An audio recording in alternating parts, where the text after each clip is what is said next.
Well,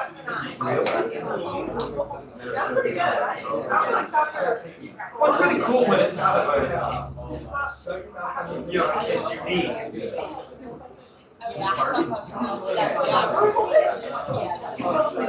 Sorry, I needed water. All right, so we got Queen Anne's War, Queen Anne's, and then both those war, and then what is the word, the Latin term I gave you for basically no change after the war? Yeah, status quo. Status quo means the way it was before, and then usually it would be status quo ante bellum.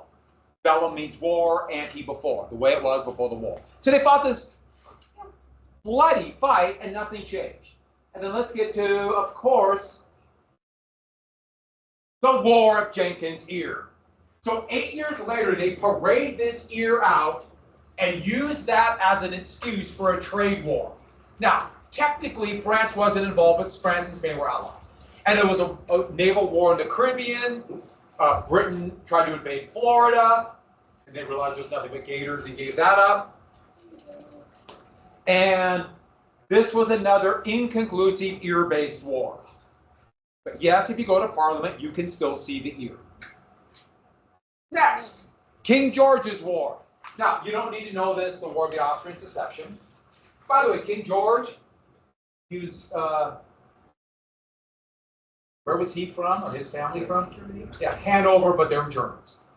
And this one, the War of the Austrian Succession, so who will be the next emperor, actually the empress is Maria Theresa of Austria. The colonial militia won. They took the big French fort of Louisville, they attacked up Lake Champlain. They did really well, but it was another one of these status quo antebellum treaties. This is also the first war that the German-speaking kingdom of Prussia became big. Their army was better trained than anybody else's, and that's when they became dominant. Their capital then was Potsdam, and another city. That would eventually become, that kingdom would become, the leader of that would be the Emperor of Germany. So we're getting to it, Germany's coming. But back to this. Another one of these treaties. And here's the French problem. They had 1/10 the number of colonies, 10 times British colonies. And the Royal Navy was growing in strength. So the French army was incredibly powerful, stronger than the British army. But what does it matter if the colonies are over the Atlantic Ocean? The Royal Navy was becoming stronger and stronger. By the end of the century, the dominant naval power in the world for the next 130 years. And so they're looking at, we're in this precarious situation. And someday, we know that the English are going to sweep up and take our colonies. Take our claim here, and the biggie, Quebec, and New France up here. They're going to come for us. And our other colonies might be vulnerable too. They had islands in the Caribbean. They were trying to make trading enclaves and exploit India. They were also in parts of Africa. So they start thinking in terms of, we know the British are going to take us down the road. Someday. We don't know when, but someday. So any chance we have to strike and blunt that attack and get another one of these status quo treaties, we got to take. So they started thinking in terms of preventative war. So we're going to go to war before the British are ready to totally dominate us to blunt any kind of other attack. So they're basically saying, we can see the future, and we know they're going to attack us. I see a problem with that. This is different than you might have heard of a preemptive strike. A preemptive means literally the enemy is massing their troops on your border. They're coming tomorrow. So you do a preemptive strike today to spoil their attack. Preventative means someday, 10 years, 20 years, 30 years, they're going to attack us, so we got to do it now. Because every day we wait to get stronger. This is really dangerous. First off, for one very obvious reason. No one can see the future. Yeah, an idea you can guess, but you don't know. Do you really know that the British are going to attack? or for that matter, anybody else are going to attack? Do you really know that? And secondly, let's say you just want to attack your neighbor. You want to take their territory. Couldn't you just say, hey, they were going to attack me and I know it? And use a preventative war as an excuse for a war of aggression. So today, are you going to bring your stuff or you're just leaving? Okay, no problem. I thought you were going for the whole period. They can use that as an excuse. Today, at least according to the UN Charter, the United Nations Charter, which is a treaty, preventative war by definition is a war of aggression. Because virtually everybody who does it is actually trying to think of as an excuse to attack. Now that wasn't necessarily the reason the French did it, but that was a net effect. But time after time, this preventative war is going to happen. The best example in American history of a preventative war is that the southern slave states, especially the Deep South, were so convinced that someday the growing Republican Party in the North will establish themselves in the South and destroy their institution of slavery. They have to strike now. They're going to get us. Actually, they thought they were going to kill us. They're going to kill us. So we have to attack now. Time after time, that's going to happen. Germany would begin a series of blunders that led directly to World War I because they're absolutely convinced that France and Russia were going to attack someday. The United States would invade Iraq because we were lied to by our government that said that Iraq had weapons of mass destruction someday. Someday! So we got to invade. That turned into a disaster. All of these things happen time after time. We can see it in our history. So back to this, preventative war. So they're looking for an excuse to strike. It's insane. The point is, it's a stupid policy, but they would get their excuse. And the excuse would lead to the French and Indian War. Unlike those other wars that began in Europe or other places, this began in North America. This began here. The French and Indian meaning the enemy of the colonies were the French and their allies. More and more, they started calling them the woodland nations. The woodland nations were the various tribes, mostly now west of the Appalachian Mountains. 2 years later, it would fire up in Europe. Anybody know the name of that war? It's very cleverly named. The 7 Years' War. But it started in the colonies. This one started here. This would change history forever. This was part of a series of events that would literally change everything. So, before that even happened, though, we have to get to something else. The 13 bickering colonies could not unify on anything. And Benjamin Franklin, who is already probably by the 1750s the most famous American, proposed the Albany Plan of Union. Albany was the Albany's a New York colony. He's in Philadelphia, but the Albany Plan of Union, a loose confederacy of the 13 colonies. Not a formal government, but like an agreement that the colonies would, like, in some things, speak together. The big things were, we're disunified, we have to fight the French all the time, or deal with the British, or the Iroquois. Iroquois were a French term for 5, by then 6 tribes who lived here. Powerful tribes who had a confederacy. And they basically were trying to play the British and French off on each other. So they're in the middle, just desperately now trying to hold out. And how do we talk to you people? You have 13 voices. Well, the point is, it failed. It failed miserably. The colonies just hated each other. Now, why didn't we talk about something that failed when we have so much history to cover, including a few things happened in the 20th century? Just a couple. 11 years later, the colonies would unify. They needed something to unify them together. And that would happen after the war, when the British reestablished mercantilism and the Stamp Act Congress. And 12 of the 13 colonies would unify against British policy. Before the British tried to enforce mercantilism, the 13 colonies hated each other. They never really unified. They bickered and fought, and therefore would have been easy to subdue any kind of anti-British revolt in the colonies. But then, of course, the British would screw up, and the war would cause it.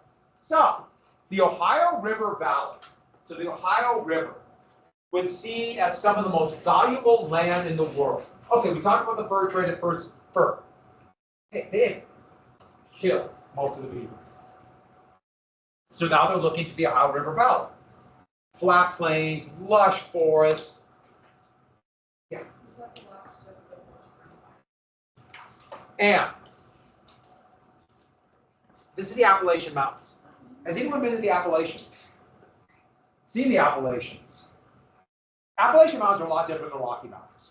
Rocky Mountains are newer, there's more peaks, there's valleys, there's more like mountain ranges that are tied together. The Appalachian Mountains are like this long line of mountains, and they're all a lot lower. 3,000 to 5,000 feet. 6,000 feet is a really high mountain. Now don't forget, the elevation is lower for the flatland. But it's like these long lines of mountains here. And so if you ever fly over it, it's really kind of cool if you look out the window of a plane. It's not peaks like here. It's just this line of mountains. In 1750, that line of mountains was for almost anything except for walking over was a wall. You can't get commerce over it. You can't get anything over it. It's just a wall, and they hit it, and they had to figure out a way over it. But the first ones who did, for the English colonies, went there and they said, wow, this is perfect for beaver. But then, there's all this land, and it's flat, and it's fertile, and it rains. So the fur trade was first, but if we could get over the mountains, there is land for everybody. But the problem was this: the French claimed it, the British claimed it. That's not it. Almost all the colonies had a claim. Virginia colony claimed it, Maryland claimed it, New Jersey claimed it, Pennsylvania claimed it, New York claimed it. Massachusetts claimed pretty much everything to the Pacific Ocean. They all claimed the land. Now you might be thinking, wait a minute, isn't that a British claim? Virginia or Pennsylvania wanted to make that part of Virginia colony before, let's say, the British government in London, they make a new colony. They don't want them to make a new colony, they want a part of Virginia. So there is a race, and Virginia has the most population, they lead the way. They're plantation owners. What is the Virginia legislature called? Do you remember that? The Virginia legislature. The House of something. Burgesses. You have the House of Burgesses. They want to put the flag of Virginia there. Basically a red field with the Union Jack on it. So the problem they're having is this. Tobacco prices were dropping, and the soil was getting worse. Now, why was tobacco dropping? They were cultivating tobacco in the Ottoman Empire. Okay, the Ottoman Empire, basically, at that time, the Ottoman Empire encompassed. Okay, a couple years ago in my world history class, a student of mine, by freehand, drew a map of Europe in 1000, and then painted it, all freehand. That's pretty good. It's pretty impressive, and so I put it over. My first map on this is 1750. That's pretty good. It's not perfect. The Ottoman Empire at this time is here, here, all the way to here. And Asia Minor, today Turkey, is on about the same latitude to grow tobacco. And they started growing tobacco. And what happens if there's more tobacco under cultivation? What happens to the prices? The prices drop.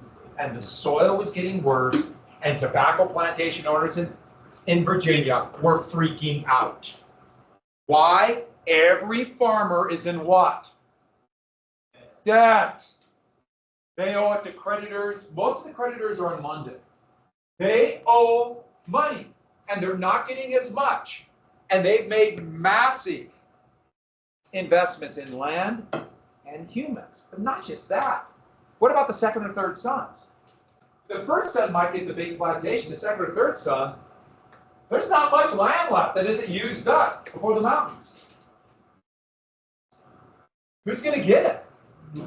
For example, there's a second son of a pretty prosperous farmer, and his oldest brother Augustus got a big plantation, and he got about 100 acres of swamp.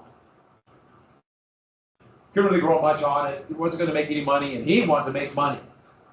Anybody know this person I'm talking about? Older brother was named Augustus. His name was George Washington. And Washington is one of these landholders who wanted to be rich. And he realized, I'm not going to be rich here, but if I go over the mountains and claim this land, I can be rich. Just like those first dandies who came to the New World. And the idea is speculation. Now, I told you about speculation the other day, didn't I? Do you remember what speculation is? Yeah. Can you say it again? So you want to buy it when? Yeah, when the price is low, or if you can just go and lay claim, you don't even have to pay for it. And then when the price is high. Real estate is the big speculation. Buy low, sell high.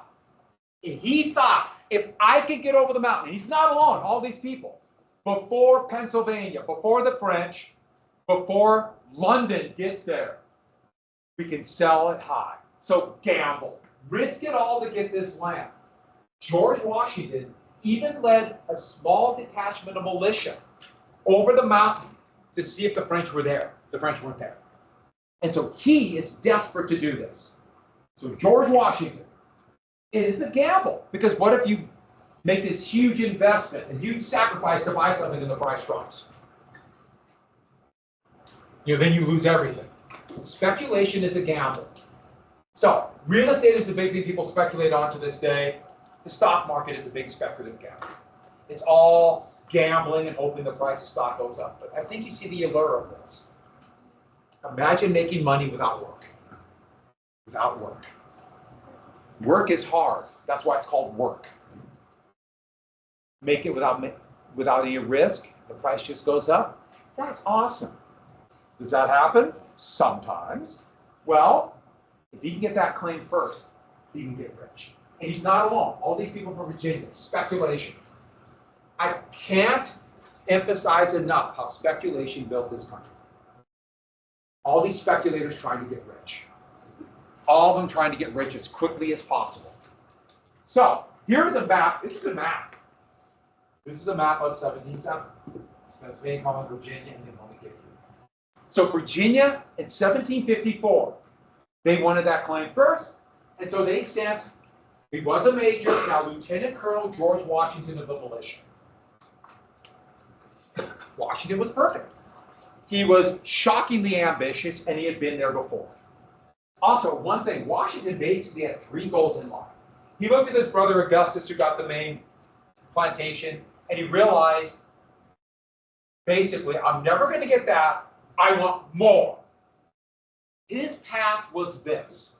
He wanted to become a soldier, an officer in the British Army, get a title, maybe a knighthood, so he could become an English gentleman. His ultimate goal was to be this gentleman. He could be an officer in the army, get a knighthood, be a gentleman, and to achieve that, or once he got that, or as part of that, is to be rich. And so if he can get there first, win a victory, become an officer, get rich, buy his country estate, that's all George Washington wanted. 22 years old.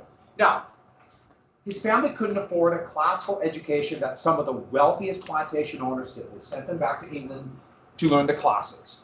He did read Greek and Roman literature and a few of those things, but basically he knew how to survey land. Which is good if you're going to be there first to claim. But he didn't know the one thing. In England, the idea was if you were now this new country gentleman of the 18th century, you had to learn one language. What language do you have to know? It's not English. They all copied. Yeah. Good guess, but no, that was more just as a as a practice in learning. No one spoke Latin except for in the church. And no one understood what they were saying. The Catholic Church, everything was done in Latin until 1968. Yeah. No, good guess though. They all copied a certain king, the Palace of Versailles. Who? French. Had to learn French. He couldn't speak French. Did you say that? Someone said I missed it? They wanted to speak French. He couldn't speak French. So, he is going to cut a trail over the mountains, over the divide of the Appalachian Mountains, to the mouth of the Ohio River, where the Allegheny and the Monongahela, the rivers run together, right about, this map is a little bit off, but right about here. Build a fort, Virginia. And he was there last year, he worked there. Now I want you to ponder this for a second.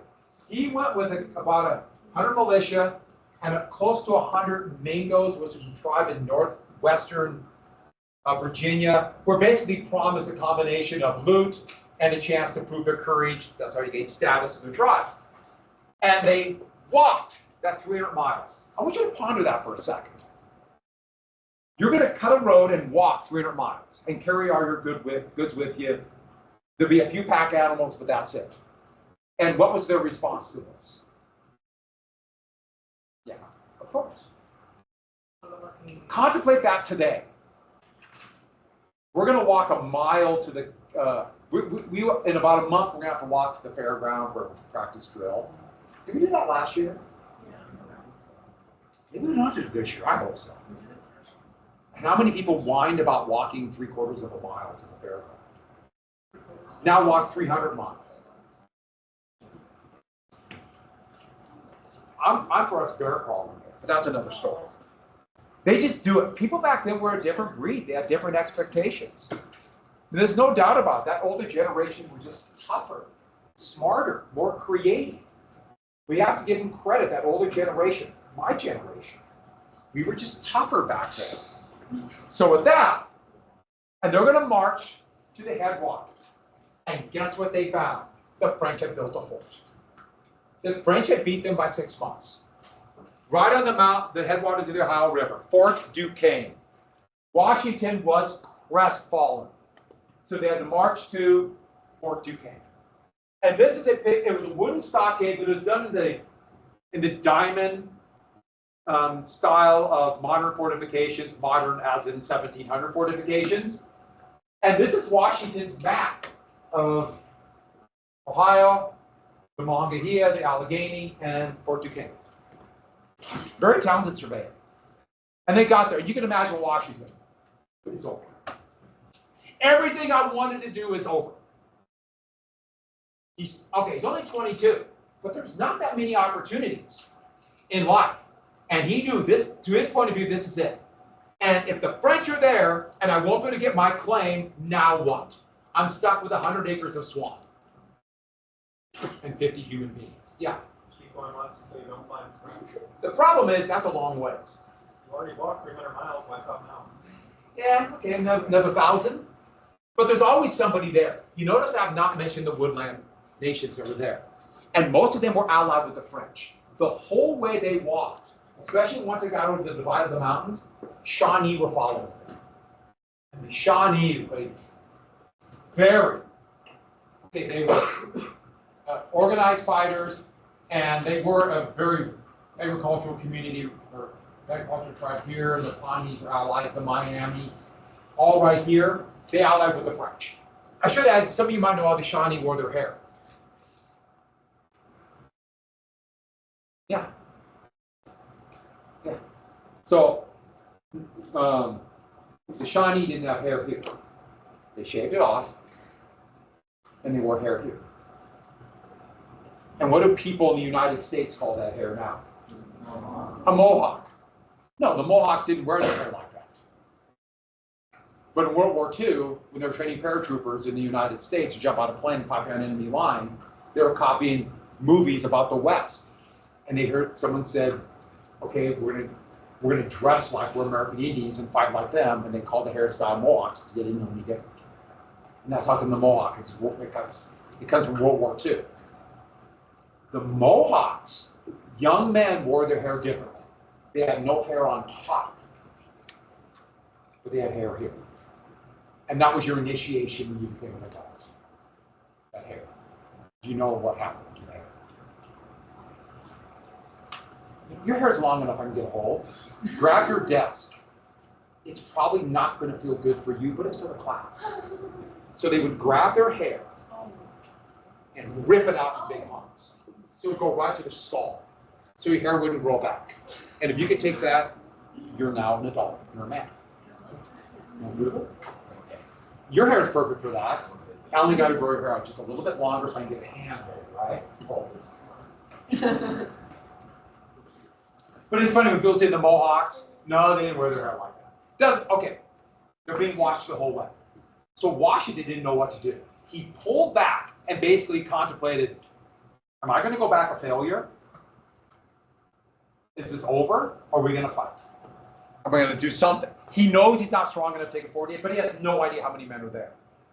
So he went back to this glen. Today it's called Jumonville Glen, but it's for the Jumonville Fair. So, rugged forest, there's mountains. If you look right here, there's all these granite outcroppings in the Appalachian Mountains. It's such an old mountain chain. A lot of the other rocks have been eroded away. It's a really rugged area. Think about we're late August, lots of trees, lots of undergrowth, and Washington is here. This is a picture of Washington there from after the Revolutionary War. That one just kind of makes me laugh. And a small French party, basically a few civilian, like mule skinners, a few soldiers, and a few probably Shawnee, were marching north along the Allegheny to Lake Ontario to go to Quebec. And Washington decided to attack them. He thought he could take them prisoner and find out how many men are in the fort. Because he's thinking, well, I'm going to take the fort. Now, Britain's not at war with France, but that's what he decided. So he ambushed the French. These are French Canadians, so Canadians. And you notice how I spell it? With an E. So they marched, they ambushed them. It turned into a sharp fight. He just assumed they'd surrender. No, a couple people were killed, a few people were wounded. Their commander, a guy by the name of Jacques Jumonville, a lieutenant, was captured. And they captured Jumonville and a few other Frenchmen. They're wounded men. They're screaming in pain. The sun is going down. There's a few flickering fires. You can imagine how gloomy and dark. And Washington has screwed up. He thought he just captured him, and now he's kind of gone to war. Jumonville is captured, and his hands are behind his back. He's on his knees, and Washington is interrogating him. Ready? Washington is standing over him. Washington was a big guy, especially for that time, about 6'2". He's standing over him, and then you're on your knees. And he's trying to interrogate. How many men are in the fort? How many men are there? And you're yelling at him. And it's kind of this chaotic scene. It's getting dark. What's the problem? That's it. Didn't speak French. And Jumonville is yelling back at him in French. So Jumonville is screaming. And what people in time immemorial, when they talk to someone who doesn't understand them, what do? Yell louder. So Washington's screaming even louder at him. And Jumonville's screaming back. And it's chaos, but Washington doesn't want to admit he can't speak French. He wants to act like a gentleman. Washington puts on a lot of shows for people. He wants to act like this. So he's misleading his men. Half King was one of the leaders of the Mingo. So as Jumonville is facing this way, Half King's standing behind. Now Half King's wearing, he just got done with the fight. How did the Mingo dress when they fought? They were naked. They might have like a piece of loincloth, that's it. He's standing behind. He's holding a pole about this long, made out of oak, with a polished stone about that big, tied very carefully. It's war club. So imagine you are Jumonville, Washington standing in front, you're screaming at each other, you don't know that this is coming. And he's standing there with the pole, or with this war club. And he finally just disgusted by this. Make a decision. So he walked up with this, and very calmly, no warning, wheels back, and bang on the top of his head. hits that stone perfectly right here. His head splits wide open. Blood goes everywhere. I mean, Washington is just covered with blood. And then, as the people are like, just screaming, Jumonville then steps on the body, puts his foot on the skull, rips open the skull, pulls out Jumonville's brain. Half King did this. Half King, did I say Jumonville? Yeah. He got better really quick. Half King did this. Pulled out the brain and started washing himself with the brain. Pandemonium ensued. I mean, Washington has lost control of the situation. People are running all over the place. And a bunch of the French escape and go to Fort Duquesne. I should add that was fatal for Jumonville. And so they murdered Jumonville. Washington has started a war. And this war, you can imagine the French are looking for an excuse. This war would turn into the French and Indian War, which would directly lead to the American Revolutionary War, which ironically Washington would become the commander of the Revolutionary Army and then become the first president of the United States. That's careful planning. Washington had this all planned out from age 18, back in 1750, to plan out how to start a war to become president. No, he royally screwed up. He was inept and screwed up, and he did something even more inept. So this is the marker at the place.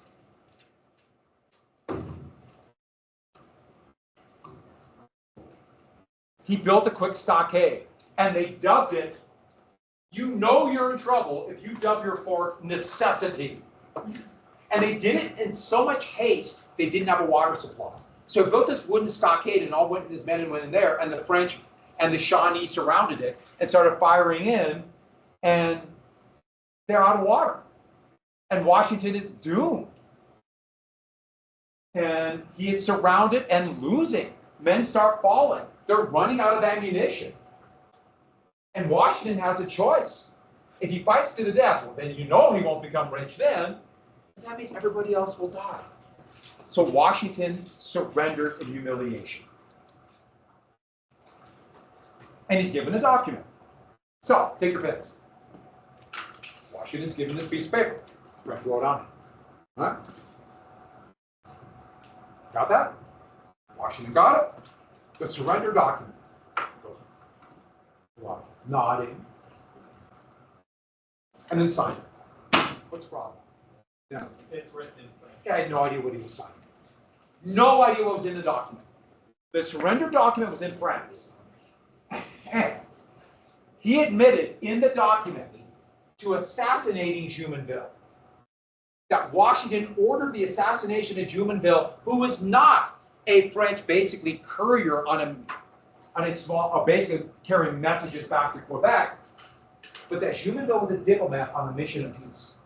And Washington ordered the assassination of him. And Washington received his orders from London. So London was starting a war. So Washington signed the document that would lead to the French and Indian War and then the 7 Years' War. It's amazing that George Washington would be the person. Now, the French were looking for an excuse, but that was it. And that's the French and Indian War. 2 years later, it would rage all over Europe with the 7 Years' War. Some of you, the great Prussian king, Frederick the Great, would become famous in this war for barely surviving. Lots of good stories in that war, but this is not European history. And the British, humiliated, are going to send an army. They sent regular forces now to clean up the mess that Virginia started. They sent an experienced general, William Braddock. There's a painting of Braddock right there.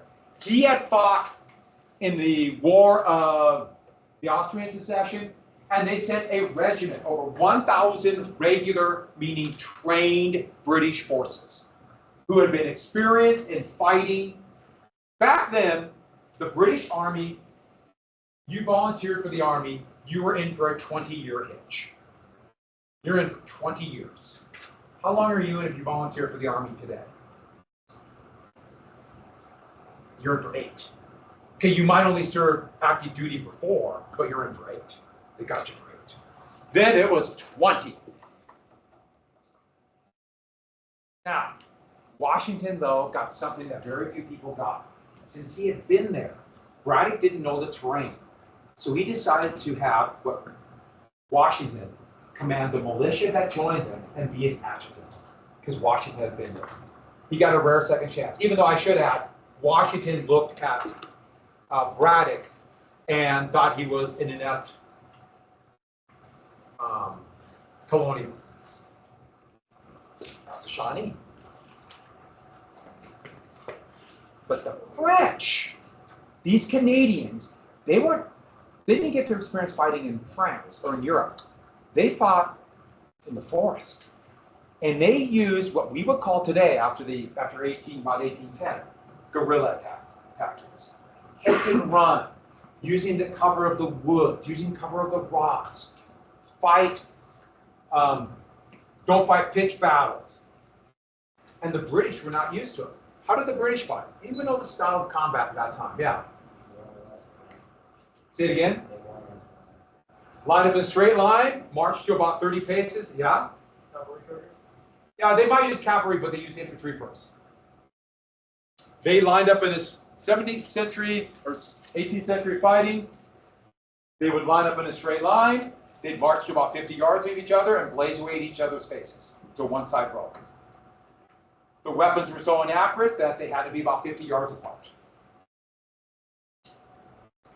The French cheated. They hid behind trees.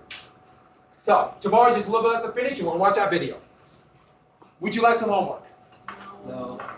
You're going to get homework. So, would you like some homework? No. You're going to get more homework then. Everybody, you have to read 147 to 163 for Thursday. That's in chapter 4 of America. 147 to 163. Now, come talk, remind me to say something tomorrow, because there is a good chance, I'll see how the video goes. I might wait till, I'll have a reading quiz, but it might be on Friday. Because I want to show the video, and you're going to find out something when I show a video. I will stop it all the time and ask them. Now, I would argue that's a good thing, you need to know a little context, but so they always take long. Now, when I'm not here, I won't do that, obviously, but so those of you who have any special topics know I do that all the time. I can't help it. You want me to do that. Yeah, it's American. If I don't say it different, it'll be yeah. And so you gotta, you want to zero? Oh, and then the Zin, for some reason, I thought I must have typed 16 instead of 15. I'm leaving one person and one person only. Goodbye, everybody. Right when you find work. And leave by your thumbs. Let's give me a quiz.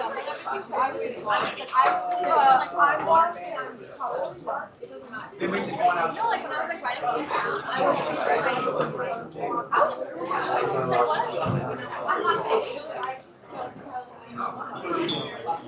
You're asking a lot out of me. So fun.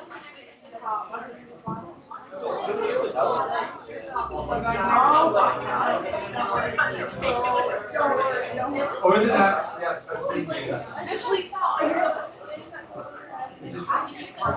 He tried so hard to be better than Mr. P, even though Is this Stu, I assume? I know. Yeah. Put your name on it, I'll give you the point. Sound good? Were you going for Friday? Wednesday?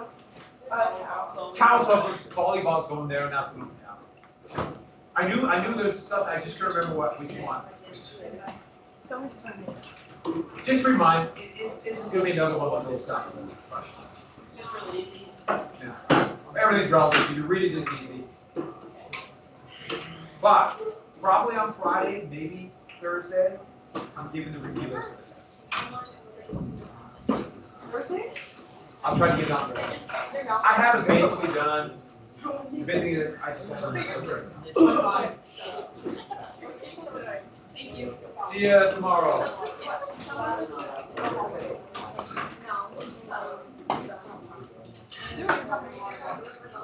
What do you do with it? What did Sam share? That. Huh? Well, I tried this because it gives me more leg room. I'm gonna see if I use little baskets for my pins. I'm gonna see if that works. I don't think you have that still. I'll stand there and kind of look at the water. Do you want to do it for me now? Huh? No. So could I try it? Pieces in there. Yeah. Yeah, isn't that Andre B doing that? No. Yeah, 30 seconds. 29. Yeah, I'm not busy. 14. All right, no water. If you didn't take that quiz, gotta take the quiz. I'm leaving. Class is all yours. Oh, yeah. I think I got one. That's what we said. That's the sad part. I got here like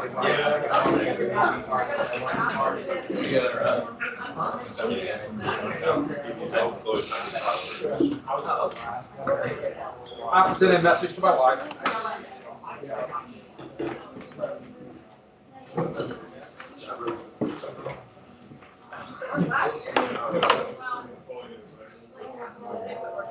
Oh, I forgot to shut the camera off.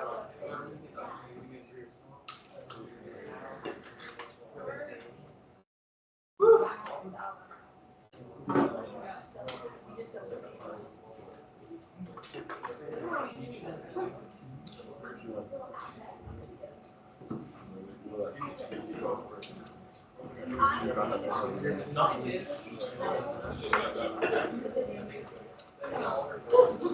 So, By no means is it.